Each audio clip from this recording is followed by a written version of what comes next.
Assalamualaikum warahmatullahi wabarakatuh. Semangat pagi semuanya.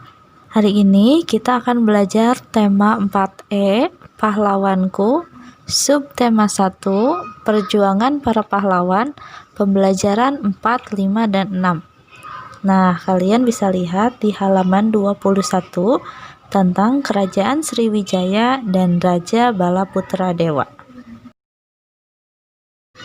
Raja Mulawarman dari Kerajaan Kutai merupakan tokoh besar yang terkenal pada masa Kerajaan Hindu. Pada masa Kerajaan Buddha juga terdapat tokoh besar yang pernah berjaya. Siapakah dia? Yaitu Kerajaan Sriwijaya yang dipimpin oleh Raja Balaputradewa. Nah, untuk mengetahui Kerajaan Sriwijaya dan Raja Balaputradewa, yuk, mari kita simak video yang akan Ibu putar berikut ini. Kerajaan Sriwijaya anak-anak merupakan salah satu kerajaan Buddha yang paling kuat di zamannya anak-anak. Dengan raja yang paling terkenal yang dapat mencapai puncak kejayaannya adalah Raja Balaputradewa. Tahukah kalian anak-anak, Balaputradewa menjadi raja di Kerajaan Sriwijaya sekitar tahun 850 Masehi. Pada saat itu, Kerajaan Sriwijaya mencapai puncak kejayaannya, puncak keemasannya dalam berbagai bidang, ada ekonomi, pendidikan, dan kebudayaan. Nah, Balaputradewa ini berjuang membangun armada laut yang kuat. Tindakan itu anak-anak bertujuan supaya jalur pelayaran di wilayah Sriwijaya menjadi aman. Banyak pedagang merasa aman ketika singgah, sehingga peningkatan ekonomi diperoleh dari pembayaran upeti, pajak, maupun keuntungan dari hasil perdagangan.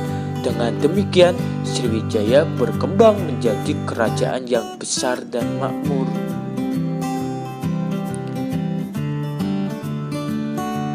Nah, salah satu bukti peninggalan sejarah Kerajaan Sriwijaya yang masih bertahan adalah Candi Muara Takus, anak-anak.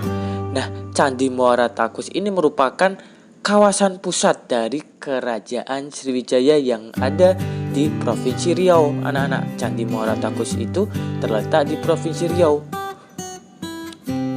Selain itu, bukti awal mengenai keberadaan kerajaan ini berasal dari abad ke-7, yaitu seorang pendeta Tiongkok dari dinasti Tang, Yi Xing, menulis kalau ia mengunjungi Sriwijaya tahun 671 dan tinggal selama 6 bulan.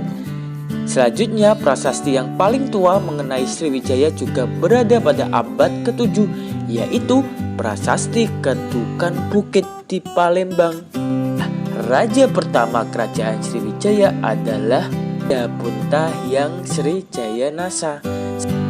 Sriwijaya anak-anak sudah menguasai hampir seluruh kerajaan Asia Tenggara, di antaranya Jawa, Sumatera, Semenanjung Malaya, Thailand, Kamboja, Vietnam, dan Filipina. Sriwijaya ini jadi pengendali rute perdagangan lokal yang menggunakan bea cukai atau upeti pada setiap kapal yang lewat. Dari penjelasan tersebut, kita tahu bahwa sikap Raja Balaputradewa itu sangat mementingkan kepentingan bersama. Dia tidak memikirkan kepentingan diri sendiri ataupun memaksa kehendaknya. Itu sesuai dengan sila keempat. Nah, anak-anak, itulah tadi Raja Balaputradewa yang merupakan tokoh besar yang pernah berjaya pada masa Kerajaan Buddha. Sekarang kita lihat di halaman 23 tentang Kerajaan Mataram kuno. Kerajaan Mataram kuno mengalami masa 3 dinasti atau disebut dengan Wangsa, yaitu Wangsa Sanjaya, Wangsa Sailendra, dan Wangsa Isana. Wangsa Sanjaya beragama Hindu, sedangkan Wangsa Sailendra beragama Buddha. Wangsa Isana merupakan wangsa baru yang didirikan oleh Empu Sindok. Raja pertama Kerajaan Mataram kuno adalah Sanjaya, yang merupakan pendiri Wangsa Sanjaya yang menganut agama Hindu. Setelah wafat, Sanjaya digantikan oleh Rakai Panangkaran yang kemudian berpindah agama Buddha. Saat itulah Wangsa Sailendra berkuasa. Pada masa itu, agama Hindu dan Buddha berkembang bersama. Wangsa Sanjaya kembali memegang kepemimpinan setelah anak Raja Samaratungga, Pramodawardhani, menikah dengan Rakai Pikatan yang merupakan Wangsa Sanjaya. Setelah Raja Samaratungga wafat, terjadi perebutan kekuasaan oleh kedua anak, yaitu Pramodawardhani dengan Balaputra Dewa. Balaputra Dewa akhirnya terdesak lalu pergi ke Sriwijaya dan menjadi raja di sana.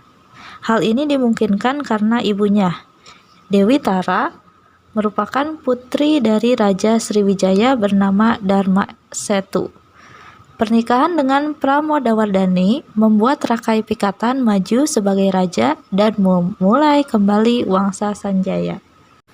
Wangsa Sanjaya berakhir pada masa Rakai Sumba Diyahwawa. Empu Sindok yang merupakan menantu Rakai Sumba Diyahwawa menggantikannya sebagai raja dan memindahkan pusat kerajaan Mataram kuno dari Jawa Tengah ke Jawa Timur. Peninggalan kerajaan Mataram kuno Buddha sangat banyak, antara lain Candi Borobudur di Jawa Tengah yang didirikan oleh Raja Samaratungga, Candi Kalasan di Jawa Tengah yang merupakan candi Buddha tertua di Pulau Jawa, Candi Mendut, Candi Sewu, dan Candi Plaosan di Jawa Tengah. Ada pula berbagai prasasti, misalnya Prasasti Ratu Boko yang berisi kekalahan Balaputra Dewa dalam perang dengan kakak iparnya Rakai Pikatan. Sekarang kita lanjutkan ke pembelajaran 5 yang ada di halaman 26 mengenai Kerajaan Majapahit.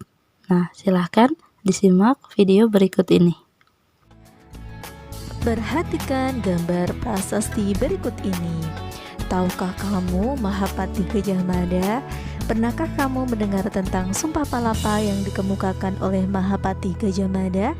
Nah, yuk simak cerita berikut ini. Kerajaan Majapahit. Kerajaan Majapahit terletak di selatan Sungai Brantas, tepatnya di Kecamatan Trawulan. Pusat pemerintahannya diperkirakan di sekitar Mojokerto, Jawa Timur. Masa kejayaan Kerajaan Majapahit yaitu pada tahun 1350 hingga 1389. Raja Majapahit pada saat itu adalah Hayam Wuruk dan Mahapatinya adalah Gajah Mada. Pada zaman Raja Hayam Wuruk, Kerajaan Majapahit mencapai kejayaannya. Pada saat itu, Kerajaan Majapahit mempunyai tata pemerintahan yang teratur. Kemajuan Kerajaan Majapahit terlihat di berbagai bidang, seperti ketatanegaraan, agama, sosial, ekonomi, dan kesenian. Hayam Wuruk bersama Mahapati Gajah Mada mampu menyatukan kerajaan-kerajaan di seluruh Nusantara sampai ke Semenanjung Malaka, termasuk Tumasik atau Singapura.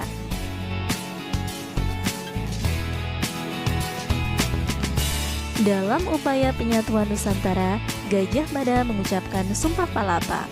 Ia bertekad ingin menyatukan Nusantara di bawah naungan Majapahit. Sumpah Palapa ini berbunyi, Sira Gajah Mada Patih Amangkubumi Tan Ayun Amuktia Palapa. Sira Gajah Mada lamun huus kalah Nusantara isun amukti palapa. Lamun kalah ring gurun, ring seran, Tanjung Pura, ring haru, ring Pahang, Dumpo, ring Bali, Sunda, Palembang, Tumasik, samana isun amukti palapa. Jika diterjemahkan adalah dia, Gajah Mada Patih Amangkubumi, tidak ingin melepaskan puasa. Ia, Gajah Mada, jika telah mengalahkan Nusantara, saya baru akan melepaskan puasa. Jika mengalahkan Gurun, Seram, Tanjung Pura, Haru, Pahang, Dumpo, Bali, Sunda, Palembang, Tumasik, demikianlah saya baru akan melepaskan puasa. Pada tahun 1343, Gajah Mada berhasil menguasai Bali dibantu Aditya Warman, putra Majapahit keturunan Melayu. Selain itu, Majapahit berhasil menguasai Sumatera, Kalimantan, Nusa Tenggara, Sulawesi, Maluku, Tumasik atau Singapura, dan Semenanjung Malaya. Sepeninggal Gajah Mada pada tahun 1364, Kerajaan Majapahit kesulitan mencari penggantinya.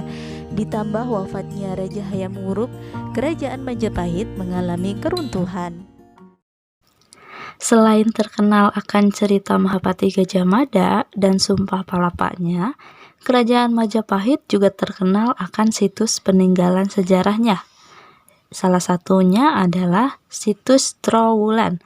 Kalian bisa lihat di halaman 28. Situs Trowulan. Situs Trowulan adalah lokasi peninggalan sejarah di Kecamatan Trowulan, Kabupaten Mojokerto, Provinsi Jawa Timur. Diduga kuat, situs ini adalah salah satu bekas ibu kota Kerajaan Majapahit. Di sudut bagian depan jalan masuk situs, terdapat arca Ganesha yang cukup besar. Dari jalan utama di Desa Jatipasar, kira-kira 200 meter menuju ke selatan, terdapat sebuah gapura. Gapura itu bernama Wringin Lawang. Dalam bahasa Jawa, Wringin Lawang berarti pintu beringin. Gapura ini terbuat dari bata merah dengan luas 13 kali 11 meter dan tinggi 15,5 meter. Gapura Wringin Lawang biasa disebut bergaya gerbang terbelah. Gaya bangunan ini diduga muncul pada era Majapahit dan kini banyak ditemukan dalam arsitektur Bali. Banyak ahli sejarah berpendapat bahwa Gapura Wringin Lawang adalah pintu masuk menuju kompleks bangunan penting di ibu kota Majapahit. Ada pula dugaan gerbang ini menjadi pintu masuk ke kediaman Majapahit Gajah Mada. Pada Gapura Wringin Lawang tidak terdapat hiasan relief atau arca seperti candi pada umumnya. Namun, bentuk bangunan gapura sangat indah. Di bagian tengah gerbang, di salah satu sisi gerbang, terdapat 3 batu yang berjajar berbentuk persegi panjang. Pada salah satu batu itu, terdapat relief pada bagian depannya. Relief hanya berupa garis-garis yang membentuk pola tertentu saja. Masih banyak situs arkeologi tersebar di wilayah Kecamatan Trowulan. Beberapa situs tersebut dalam keadaan rusak, sedangkan beberapa situs lainnya telah dipugar.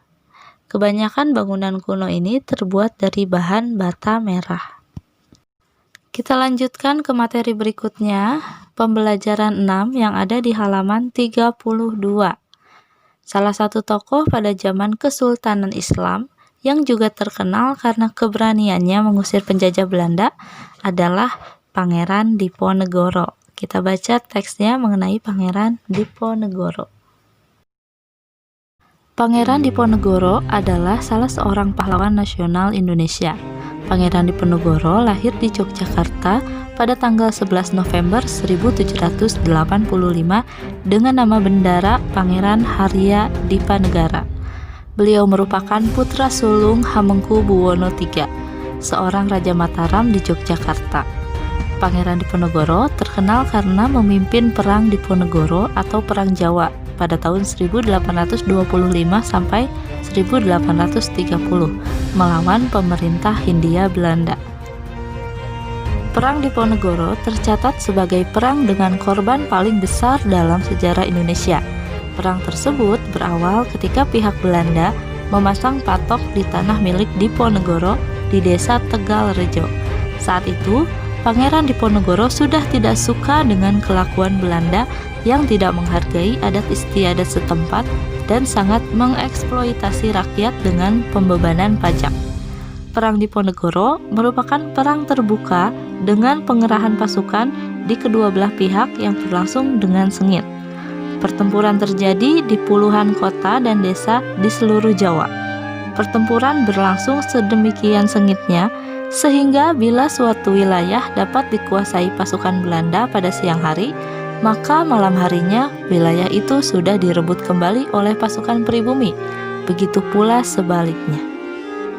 Jalur-jalur logistik dibangun dari satu wilayah ke wilayah lain untuk menyokong keperluan perang. Berpuluh kilang mesiu dibangun di hutan-hutan dan dasar jurang. Para telik sandi dan kurir bekerja keras mencari dan menyampaikan informasi yang diperlukan untuk menyusun strategi perang. Informasi mengenai kekuatan musuh, jarak tempuh dan waktu, kondisi medan, dan curah hujan menjadi informasi utama untuk menyusun taktik serta strategi yang jitu.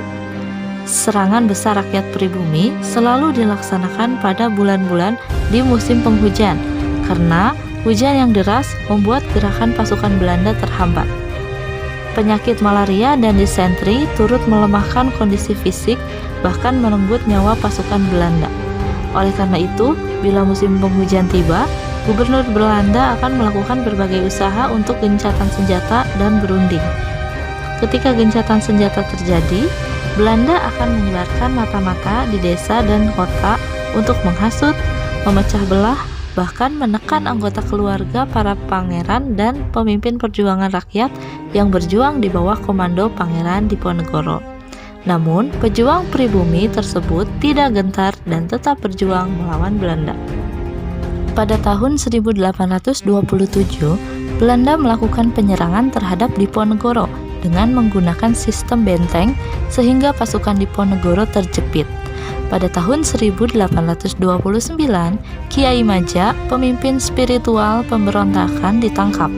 Menyusul kemudian Pangeran Mangkubumi dan panglima utamanya Sentot Ali Basya menyerah kepada Belanda. Akhirnya, pada tanggal 28 Maret 1830, Jenderal de Kock berhasil menjepit pasukan Diponegoro di Magelang. Di sana, Pangeran Diponegoro menyatakan bersedia menyerahkan diri dengan syarat sisa anggota laskarnya dilepaskan. Pangeran Diponegoro ditangkap dan diasingkan ke Manado, kemudian dipindahkan ke Makassar hingga wafat di Benteng Rotterdam tanggal 8 Januari tahun 1855. Alhamdulillahirabbil alamin. Materi hari ini sudah selesai. Tugasnya adalah silakan kalian mengisi evaluasi 1 yang ada di halaman 38 sampai dengan halaman 40. Ya. Terima kasih untuk yang sudah menyimak videonya. Tetap semangat. Wassalamualaikum warahmatullahi wabarakatuh.